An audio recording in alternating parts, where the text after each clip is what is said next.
Salut, je suis David et vous êtes sur Monsieur Cheveux, la chaîne d'infos sur la perte de cheveux et ses solutions. Dans cette vidéo, on va parler de la perte de cheveux saisonnière. J'ai décidé de faire cette vidéo pour Pierre, qui bosse avec moi et qui se plaint de voir tomber plus de cheveux depuis la fin de l'été. Ça le stresse énormément, il se demande si c'est normal. Pierre, j'espère que cette vidéo va te rassurer, au même titre que vous qui me suivez, qui regardez cette vidéo. La perte de cheveux saisonnière, au départ, ça ressemble un peu à une légende urbaine et jusqu'à une vingtaine d'années en arrière, il n'y avait pas vraiment d'études sur le sujet, donc cette perte de cheveux, elle n'était pas considérée comme quelque chose de sérieux. Tout au plus, nos grands-mères en parlaient et concoctaient des remèdes transmis de génération en génération avec une efficacité pas toujours avérée, mais cela ne prouvait pas l'existence de ce phénomène. Sachez quand même qu'une étude des tendances de recherche sur Google entre 2006 et 2014 a montré que le terme « perte de cheveux » était beaucoup plus recherché sur la période allant d'août à novembre. Simple coïncidence? Pas si sûr. Tout d'abord, pourquoi notre chevelure se débarrasse-t-elle d'une partie de ses cheveux à un moment donné? Eh bien, la chevelure, ce n'est pas quelque chose de statique, bien au contraire. Les cheveux, ils poussent, ils tombent, ils repoussent et ainsi de suite. Donc, il est normal de voir des cheveux tomber tous les jours. On estime qu'en moyenne, un individu perd entre 50 et 80 cheveux quotidiennement. En revanche, il peut y avoir des cas dans lesquels cette perte journalière, elle est beaucoup plus importante et on parle généralement d'effluvium télogène. Il s'agit d'une perte réactionnelle provoquée par des éléments extérieurs. Pour bien comprendre ce phénomène, il est important de connaître les cycles de croissance des cheveux.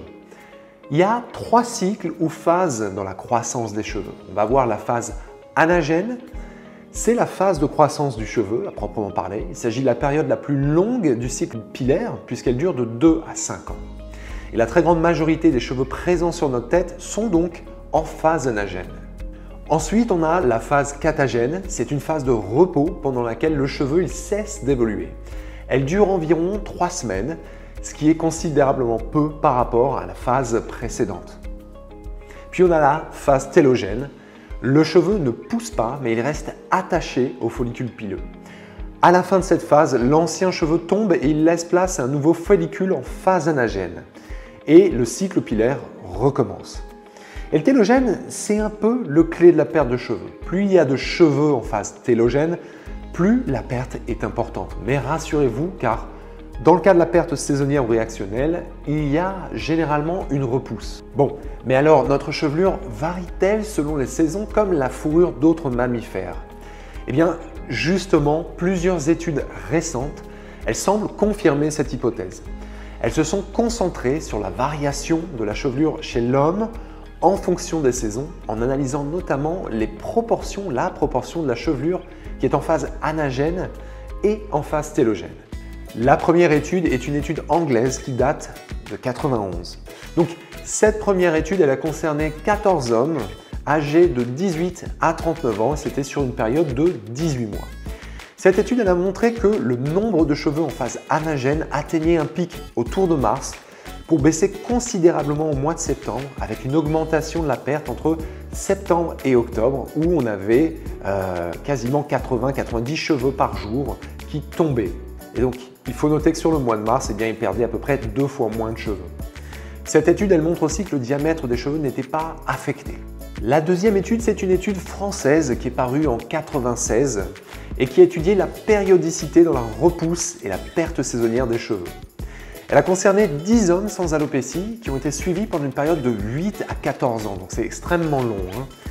Cette étude elle a aussi démontré un changement dans la croissance des cheveux entre les périodes d'été et d'hiver, avec un nombre maximum de cheveux en phase anagène dans les mois d'hiver, et de mars notamment, et une perte accrue dans les 2-3 mois qui suivent la fin de l'été. Cette étude elle montre également que certains hommes ne souffraient d'aucune perte saisonnière ou de changement de croissance selon les saisons. La troisième étude, elle a été réalisée en Suisse sur un panel de 800 femmes qui se plaignaient de perte de cheveux. 80% furent diagnostiqués avec une alopécie androgénétique. L'étude, dont le but n'était pas de prouver l'existence d'une perte saisonnière, elle a également mis en avance ce phénomène. Donc, ces études ont mis en évidence un certain nombre de choses. Tout d'abord, nous perdons plus de cheveux à certaines périodes de l'année. Les hommes et les femmes sont concernés par ce phénomène, même s'il n'est pas systématique chez les hommes. Et ce phénomène, il est indépendant du phénomène d'alopécie androgénétique. Vous pouvez être affecté par les deux, mais dans le deuxième cas, c'est-à-dire alopécie androgénétique, les cheveux ne repoussent pas. Peut-on limiter ce phénomène de perte saisonnière et faut-il lutter contre ce phénomène? Très bonne question. Eh bien, il semble qu'il s'agisse d'un phénomène naturel, clairement, mais qui ne se contrôle pas vraiment. Donc il est difficile de dire si des traitements ils peuvent éviter ou limiter cette perte. En revanche, cette perte elle peut être accrue en cas de fatigue importante, de stress et en cas de malnutrition. Donc s'assurer d'avoir une alimentation équilibrée et un mode de vie sain permettra de limiter la casse. Je ne dirais pas qu'il faut lutter contre le phénomène, en revanche, on peut essayer de compenser les effets négatifs de cette perte accrue en entretenant d'autant plus la chevelure afin qu'elle conserve un bel aspect.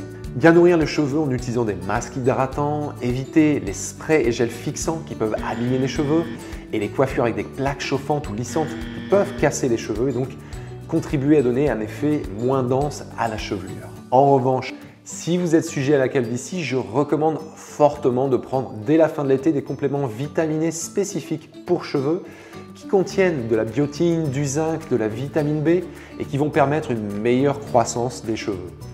Pourquoi? Dans le cas d'une alopécie androgénétique, une partie des cheveux télogènes situés dans les zones qui sont en train de se dégarnir et qui vont tomber lors de cette période pourrait mettre beaucoup plus de temps à repousser, ce qui affecterait la densité de la chevelure. Je recommande donc de faire une cure de 2 à 3 mois dès la fin de l'été.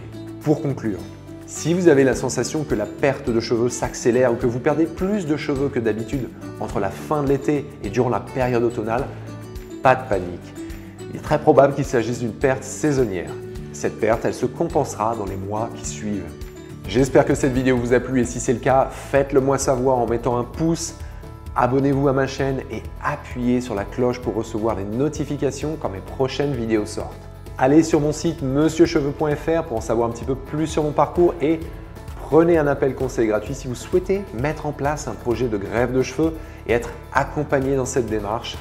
Moi-même ou un des membres de mon équipe, nous nous ferons un plaisir de vous répondre et de vous conseiller au mieux pour votre projet de greffe. Je vous dis à très bientôt pour une prochaine vidéo. Tchuss!